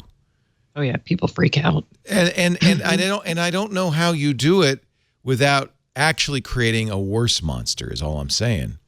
Yeah. We just talked about that. If you do this this trust thing, well, then there's all these other issues that come up. Part of the problem is that we set up the internet without really considering the consequences. Now we've got consequences. So now we're rushing to set up some solution without considering the consequences, which is going to give us worse consequences. Yeah, but that's part of why you would want to, bracket some of these concerns and work on things. Some of these are easier to solve than others. Like, for instance, the ad tech problem that we've identified, and we know that, bad actors online have been using advertising technology in order to force audiences to see disinformation. That can be solved, but the revenue cost to these platform companies would be enormous because they would have to check every ad. So there are bits and pieces of this that can be dealt with and can be moderated, but there are other parts of it that just feel so overwhelming when you take it all as one big problem. I'm for disaggregating things and then also starting to understand where there needs to be nuance, and then where there's room for these platform companies to use some of their revenue in order to either bolster local journalism or to invest in more robust content moderation, or even teach people how to use these systems. And, some of the things that I've seen where people do share, copious amounts of fake news has to do with that they don't think anybody else is seeing what they're posting. And so they just keep posting more and more and more things because nobody's engaging with it. And so even learning how to use these platforms and having limits would be useful for some. Let's take a break. I'm exhausted. Like, oh, okay. Yeah. It's just, it often seems so daunting to me that I just want to move to an island and give up. I know we can't. I know we're not allowed. You can't. Well, you can't go without your display speaker, and you need. You don't want to go there. Come on, you still need access to movies and good TV. Is it completely infeasible to say let's just not mess with it at all and just let's see what happens? Or do we already know what happens? I think, yeah. I mean, it's a funny question, right? I mean, eventually, like, you would imagine that what I see happening is actually what you've done, which is that good people leave, right? And so you end up like the bad forces out the good. We've seen that over and over again in social networks online. That if you don't tend to your garden, the weeds will push out all the flowers, and all you'll have is crap. Yeah, and this, I think, we've seen and shed other social media as we've moved through different cycles of the internet. So, and I think that you're one of many people that are having this reckoning. I think this is happening right now. I think it's happening. I think there's an earthquake going on right now, and that people are moving out. Yeah, they definitely are, and they're not just leaving though. But they're also, a lot of people are trying new things. They're trying smaller systems. They're more interested in privacy. They're more interested in things that disappear online. Right. They're much more cognizant of what it means to put up information online. Younger people are definitely at the forefront of this. I'm using Mastodon more. Yeah. Are you really? Okay. I was going to ask because Wired did that story, and I was like, oh, I know that we talked about it for a while ago. And yeah, I have an account lying around. It's one account lying around that was on an instance that is gone. So fortunately, I had a backup account on Mastodon.social, which you can't join now, I think, because it's just so big. Let me log in. I don't know if I can log in quickly here. My suspicion is it's only good because nobody's using it. And that as soon as it becomes as popular as Twitter, it will have all the problems Twitter has. Although it's structurally somewhat different. It's a federated social network. So there are many, many different servers. And whoever runs the server is responsible for the rules. You can say, well, I don't want to have any Nazis on mine. In fact, most of them say that. There are probably Nazi instances, but I was about to say somewhere. Well, they probably are, but what happens is the other instances don't federate with them. So it effectively it allows it, but it keeps it out of my feed, which is If they do that in secret, is that? Well, that's the other thing. We've talked about this before. That I always thought you lift the rock up and you let sunlight disinfect, and that's how you cure this stuff. But it's become clear, and thanks to researchers like Joan, that in fact sunlight does not disinfect. It just spreads the word. Yeah, it's definitely something that we've when people are operating bot accounts and using social media amplification tools and SEO strategies, they're just so much louder than any other rational voice. And so it's not the same relationship as you would have to speech in, say, a public space. So there is a lot to be, and there's also a lot to be gained from thinking about the design of Mastodon itself, which kind of echoes the early internet around decentralization. People, having issue-based interests where they, that the name of the chat room or the name of the service describes the thing that you're interested in or the subculture. Well, I'll give you a really interesting example. This might be a little controversial, but sex workers were forced off by FOSTA and SESTA public forums. But they say we have a right to, if it's in our interest and it's in our safety, to have a place where we can be and find clients, and clients can find us. So there is a sex worker Mastodon. Now, if I don't want to see that, it's a trivial thing for me to say, well, I just don't want to see any traffic from there. So it solves the problem, I think, in a really interesting way, because it can exist. Some Mastodon instances can federate to it, but you don't have to see it if you don't want to. It has very good controls for that kind of thing. It doesn't allow quoted retweets. It does allow retweets. They call it boosts.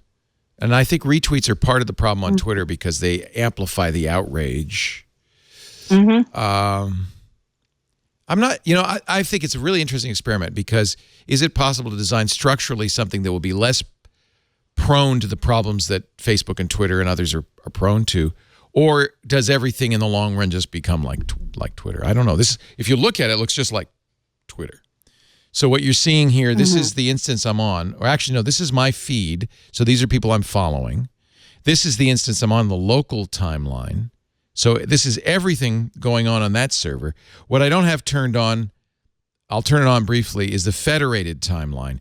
That's everything. And so there's a little more stuff on here that you might not want to see. Notice there's another feature which I think is really, really interesting. Sensitive content. And when you post something, when you toot, as they call it, you can press the CW button, which is a content warning, and you can write your warning. I posted, for instance, a toot about the meat-based meal I made yesterday, and in my content, I hid the content, and I put warning, non-vegetarian content here, meat. So if somebody's bothered by that, if people responsibly use it, that also has a very nice impact.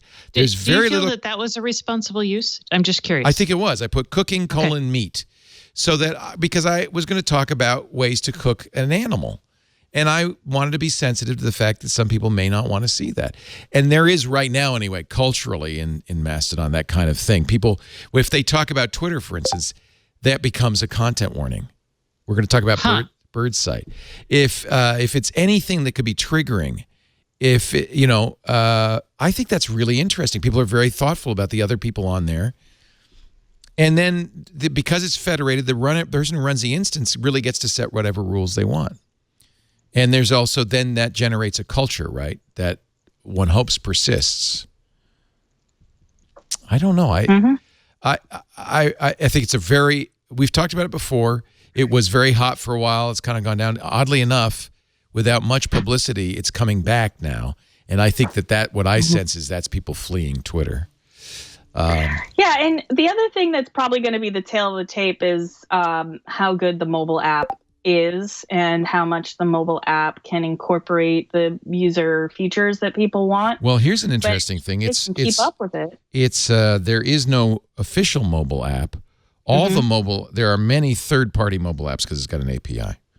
So you can choose a mobile app that lets you do what you want to do. Different mobile apps have different features. Isn't that interesting?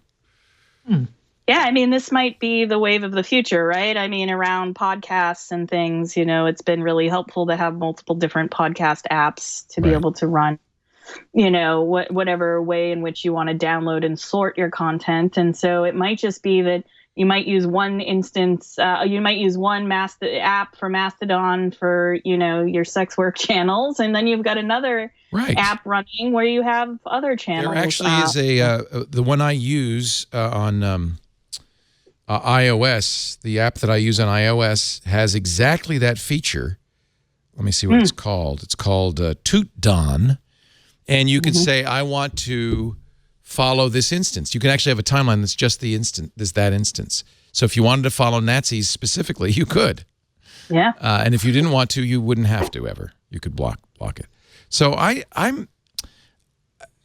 so this is an example, isn't it? But I think it's very hard to retrofit Twitter or Facebook. I mean, that's exactly what these companies are facing. It's very hard to retrofit. But I think if you thought and you looked and carefully thought about it, read all of Joan's postings on data and society, and then said, well, what could we make that might solve some of those problems? I think it might be possible to create something that didn't have those same problems. I hope that's the case.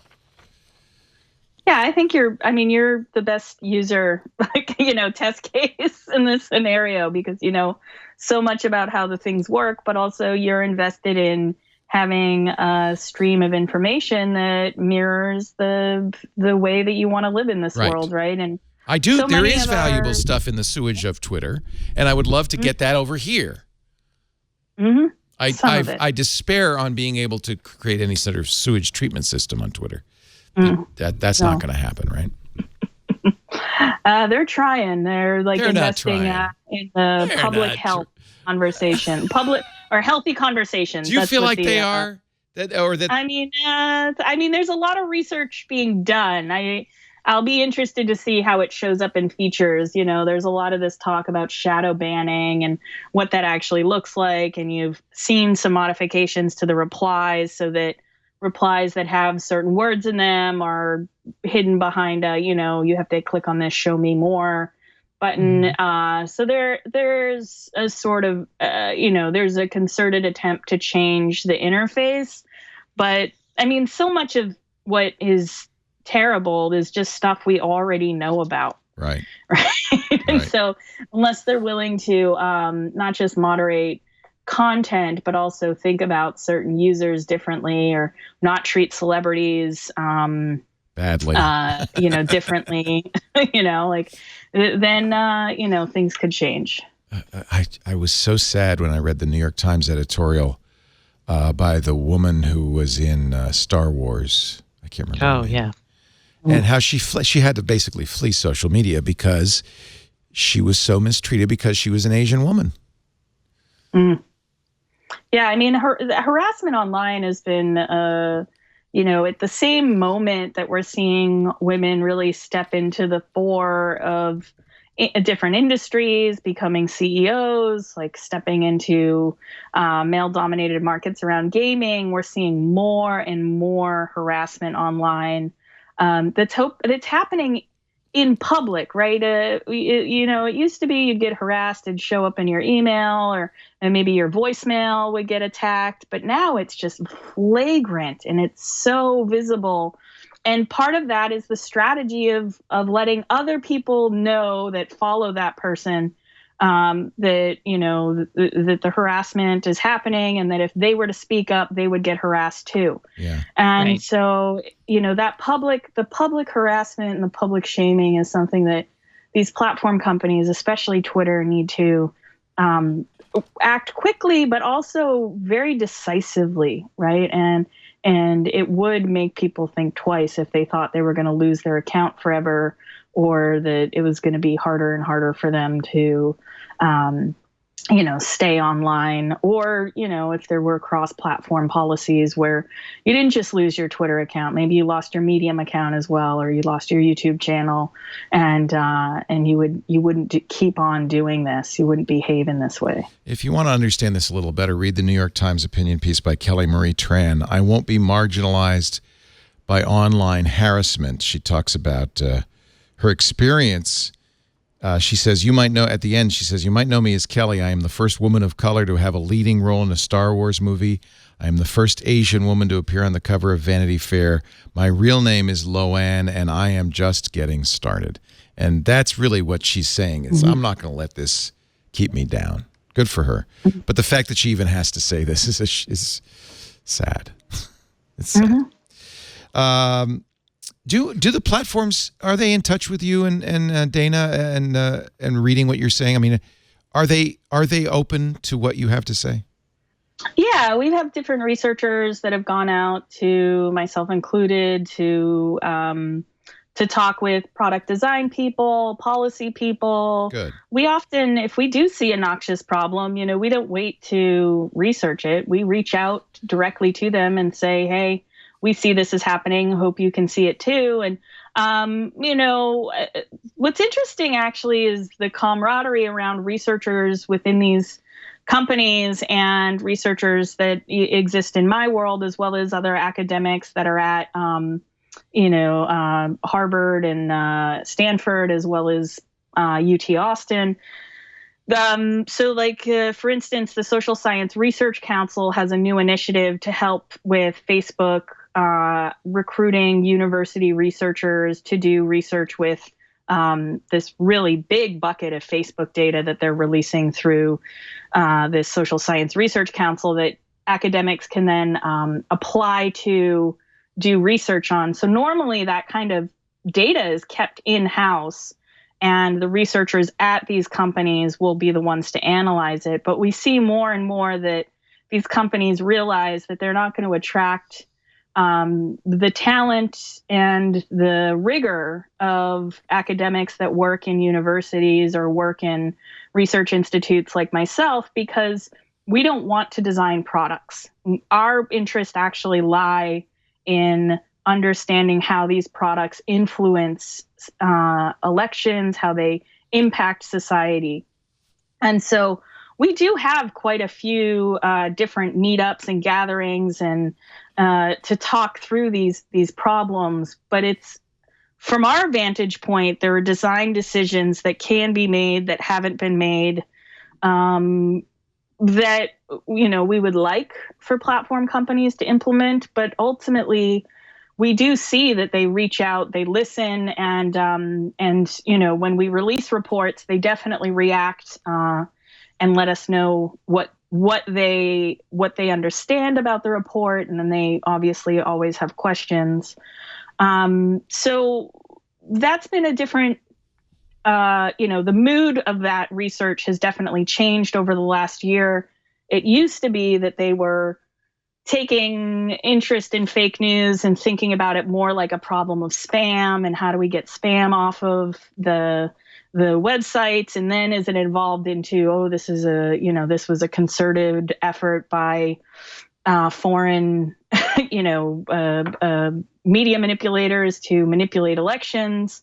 The tenor around the seriousness of what was at stake changed, and we've had some really important conversations with Twitter, Facebook, Google.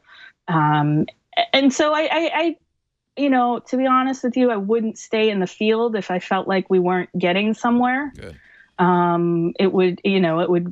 It does sometimes feel like we're like beating a brick wall and we're like, what are we trying to do here? But we are getting, I think, closer to understanding. And we're learning, I think, from our vantage point as researchers, how complex the problem looks from the inside of these companies. And I think that the companies are learning from us that there are different ways in which they can engage and think about doing research, which hopefully will end up in their design decisions. I want to take a little break. We will come back and get the changelog, all the new stuff happening on Google. But first, our show today brought to you by Rocket Mortgage. Your new home will be brought to you by Rocket Mortgage if you pay attention closely to the words I am about to speak. Rocket Mortgage from Quicken Loans, the best lender in the country, #1 in customer satisfaction for 8 years in a row, according to J.D. Power. #1. That probably is why they're also, as of December, the #1 largest in terms of volume mortgage lender in the country. They listen, they think about their customers, and they decided to make something that's fast and easy and entirely online. It's called Rocket Mortgage, and it lets you apply for a home loan on your phone. It's so fast you could do it in an open house. It just takes minutes. And now they've really enhanced it. They have something they're calling the power buying process. So let me walk you through it step by step. First, on your phone, you log into your account. Go to rocketmortgage.com/twig. Set that account up so you'll be ready. You'll log into your account. You answer a few simple questions. You give them permission to get your data. You don't have to go get it yourself. You don't have to go to the attic. You don't have to call your previous employers or anything. They get everything they need to basically figure out what you're good for, how, and then they give you all the loans for which you qualify. You choose the rate, the term, and everything. That's step 1. Step 2, 24 hours later, you get verified approval. A loan officer goes over the information, verifies income, assets, and credit, and they give you verified approval. You now have the strength of a cash buyer. You get that verified approval letter, which you can take with you. When you make an offer, you go right to the front of the line because you're good for it. You're verified. You got the money. And once you're verified, step 3, rate shield approval, all new and exclusive. And frankly, we didn't need this last year. Interest rates were flat. They've been going up, haven't they? And that means there's stress. That means there's like, we got to buy this house. It could cost us a lot more tomorrow if the rate goes up. No, with rate shield approval, they lock up your rate for up to 90 days. You have 3 months to look. Your rate cannot go up. If your rate goes up, your rate stays the same. If rates go up, your rate stays. If they go down, your rate goes down. Either way, you win. This is why they're the best. Quicken Loans and Rocket Mortgage. All you have to do right now, go to rocketmortgage.com/twig and get started.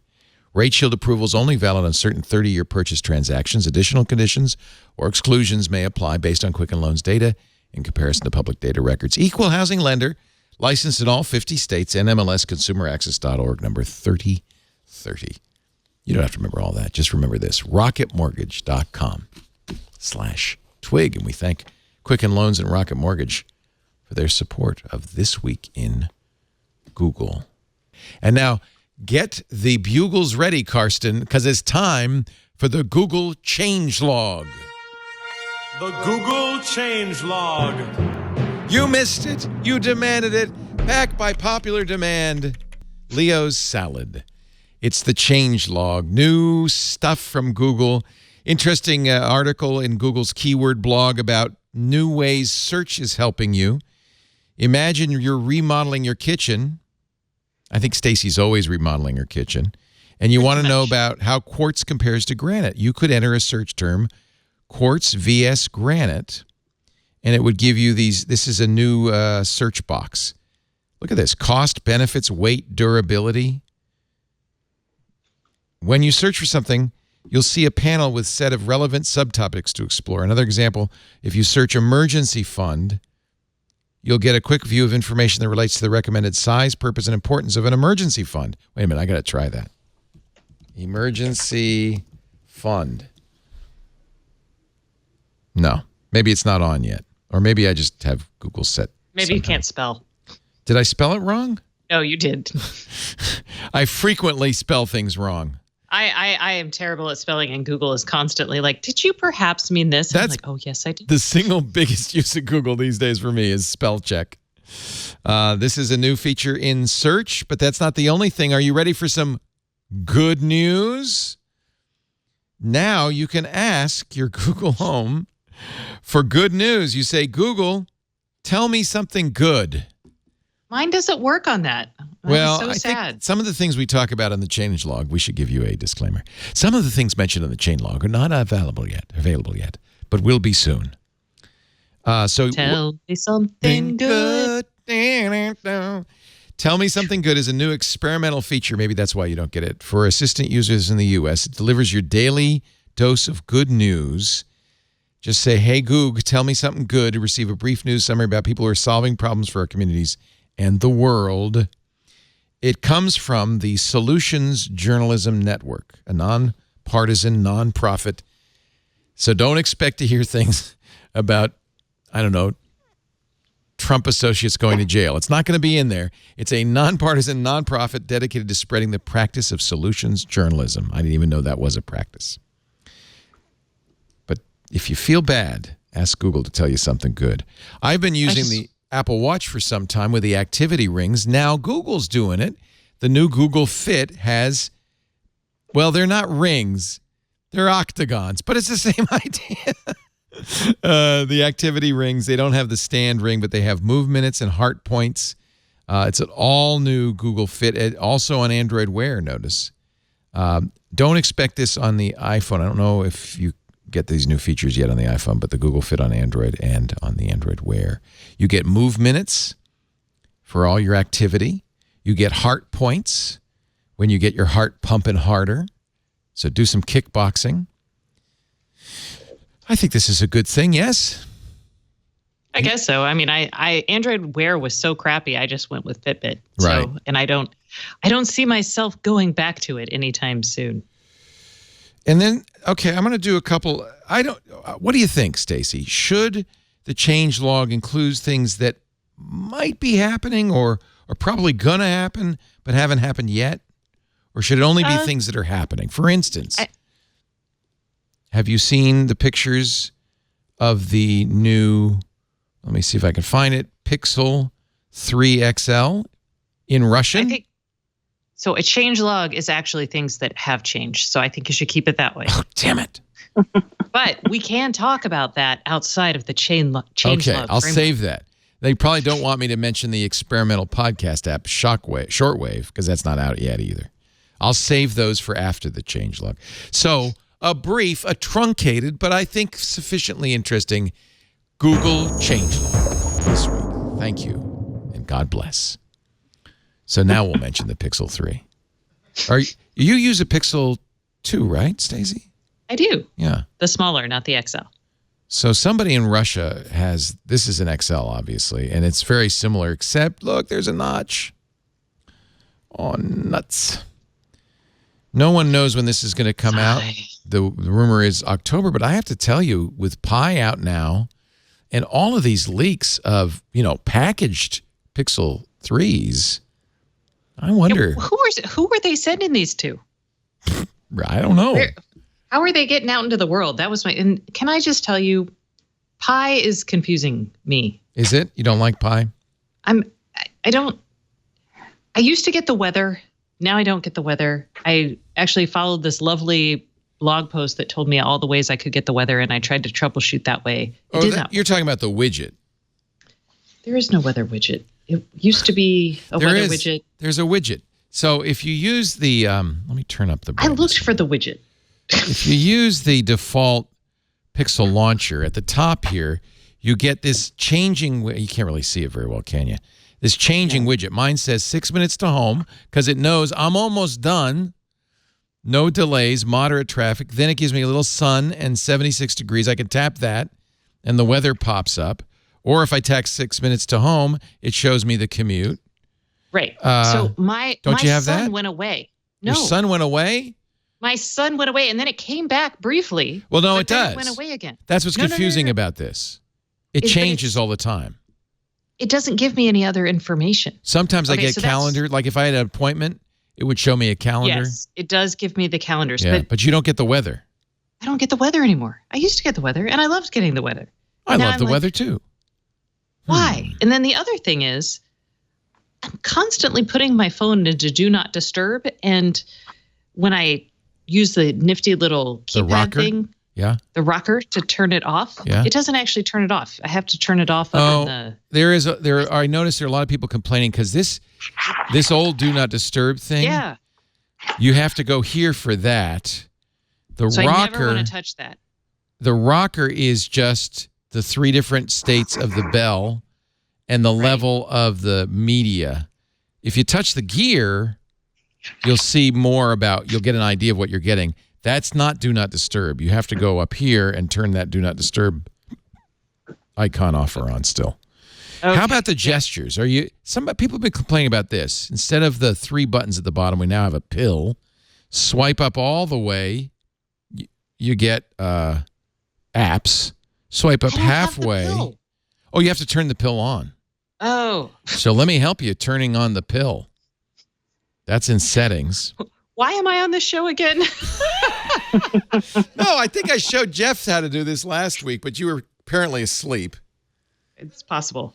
For some reason, they don't turn it on, which I think they should, because I think it's a big part of it, right? I can Google this. You don't actually have to show me.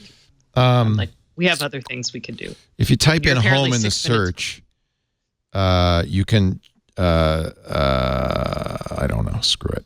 Yeah, just figure it out. I can Google this. I am adept at Google. Okay, story 2, and then we're gonna take a break and because everybody has to go home. We've been going on way too long. Google, no, not your fault. It's Joan's fault. Google, no, just teasing. It's my fault. It's always anything that goes wrong in this show is my fault because I'm your MC. I'm your master of ceremonies. Google is developing an experimental podcast app called Shortwave. This is according to The Verge. It's a trademark filing they found. Reached by The Verge, a Google spokesperson emphasized the app is being developed within the company's Area 120 incubator, not related to existing Google projects. Quote, one of the many projects we're working on within Area 120 is Shortwave, which helps users discover and consume spoken word audio in new ways. It's a very early experiment, so there aren't many details to share right now. What do you think? Transcriptions, maybe? I can't talk about it. Stacey Denise Higginbotham. I'm making up your middle name because I don't know. You are. I'm like, interesting. You see Denise. Okay. Well, you're Denise. Your brother's the nephew. Yeah. The best guess you can give is Marie. So what? Why? A lot of Marie. There's a lot of Maries for middle. Stacey Marie Higginbotham. That does have a ring to it. No, it's just everybody. It's close. Always my. It's close. Yeah. That's my mom's middle name, and my mom's first name is my middle name. Joan Donovan, you are so smart. Joan. So good. Well, if you ever need to socially engineer your way into something, just remember, Maria. If it's a woman's name, Marie might be the way to go. Wow. Fascinating. So, Joan Donovan, Data and Society, datasociety.net, your pick of the week. So this is actually something you might like, Leo. I have it. I interviewed Siva. I love it. Okay. So this book, I just started it, and I'm loving it. And so I'm hoping that I think that conclusion is as good as I hope it is. I think this is why I'm not on Facebook anymore. Really? Frankly. Yeah, how Facebook disconnects us and undermines democracy. That was the seed. And Siva's great. Yeah, he's on a This Week in a Triangulation episode. Mm-hmm. Yeah. And then I have one other one, which is another book about the internet, Custodians of the Internet, Tarleton Gillespie. Oh, I don't know that came out recently. And I read a preprint of this a few months back and was really impressed. And so I'm going to now take my pen to the paper and really dig in. But I think these two books right now are couldn't be more timely, thinking about content moderation, thinking about these platforms and, how they're shaping our lives. By the way, Gillespie is a principal researcher at Microsoft Research New England and an affiliated associate professor at Cornell. It's published by the Yale University Press, and it's exactly what we were just talking about. Mm-hmm. Platforms, Definitely. content moderation, and the hidden decisions that shape social media, custodians of the internet. Put that on our list, Karsten. That looks like a good one. Stacey Higginbotham. Okay, you guys, y'all are going to hate me, but I'm under embargo for a bunch of devices that break like the next couple weeks. And clearly for something new from Google. Oh. So being under embargo for all these crazy things, I had to reach into the old book world again. Sorry for the device lovers out there. But this is actually an old book that I saw because of an Axios article citing Bill Gates. So it was Bill Gates in his blog talking about this. So the book is called Capitalism Without Capital. Oh. And it's the idea, and I'm interested in this because, everything I talk about is basically being sold as a service. So the idea is, throughout much of history, when you make a product, as demand increases, this is why I'm terrible with economics. I can't read charts at the same time and talk. As demand increases, prices drop until you reach some sort of magic equilibrium. What happens with software is your cost of producing goods doesn't really mesh necessarily with how much you can charge for them. And so there's this whole area of the economy that we're not really talking about. So I got this book so I could learn more about this because I love economics, and I don't know. It's exciting. I think, in a way, in a nutshell, that's exactly what's happening with everything, which is a lot of the old rules no longer apply to the new way of, technology, the new way of being. Yeah, and I talk about this when I was in Germany earlier this year at this Bosch event. They have actually an entire lab dedicated to business models for the service economy. Oh, wow. Which is kind of crazy to think about, but also kind of awesome. I keep trying to talk to people in that lab, but I don't speak German, so maybe I should get Jeff over there. So, yeah. Very nice. The book, Capitalism Without Capital, The Rise of the Intangible Economy, written by Jonathan Haskel. I don't have a pick, but I have a reminder that we've had some very good triangulations over the last few weeks. Last 2 weeks was that's what Steve Jobs calls him, Sal Segoyan, with some great anecdotes about Steve Jobs. He's the guy who was in charge of AppleScript and Automator at Apple until he was let go a couple of years ago, and he has some very pungent things to say and some great demos too. This week, 3 p.m. Friday, 6 p.m. Eastern, we're going to talk on Triangulation to Bill Atkinson, who is really the heart and soul of the Macintosh, the Lisa, and General Magic. He's going to bring some toys and props and tools, and we're going to talk about Apple, but we'll also talk about General Magic. This is going to be a lot of fun. Bill's always a great interview. That's this Friday, 3 p.m. Pacific, 6 p.m. Eastern Time. The following week, Ken Kashenda will be our guest. Megan Maroney interviewed him last week. He was one of the designers of the iPhone and talks about the culture at Apple and how it was designing the iPhone in the very beginnings.